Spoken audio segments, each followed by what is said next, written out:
ஒரு அழகான Saturday evening ஒரு பைக்கில் உங்கள் ஆளோட ஒரு லாங் ட்ரிப் அடிக்கலாமேன்னு சொல்லிட்டு ஹைவேல க்ரூஸ் பண்ணி ஜாலியாக போயிட்டு இருக்கீங்க. ஒரு 80-90 கிலோமீட்டர் வேகத்தில் நீங்கள் போய்கிட்டு இருக்கும்போது திடீர்னு ஒரு நாய் குறுக்க வருது.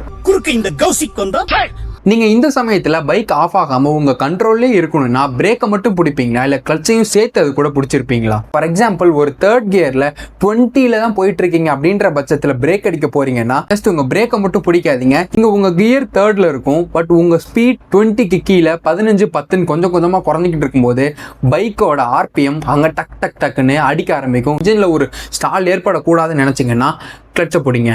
இதுவே நீங்கள் ரொம்ப ஸ்பீடில் 80-90+ க்ரூஸ் பண்ணி ஜாலியாக போய்கிட்டு இருக்கும்போது முடிஞ்ச அளவுக்கு பிரேக்குக்கு தான் நீங்கள் ப்ரியாரிட்டி கொடுக்கணும். உங்கள் ஸ்பீடை எவ்வளோக்கு எவ்வளோ குறைக்கணும்னு நினைக்கிறீங்களோ அவ்வளோக்கு எவ்வளோ குறைங்க. நிலைமை உங்கள் கண்ட்ரோலுக்கு வந்துருச்சு, பைக் ஸ்லோ ஆகிருச்சுன்னு நினச்சதுக்கு அப்புறமா கிளச்சை பிடிங்க.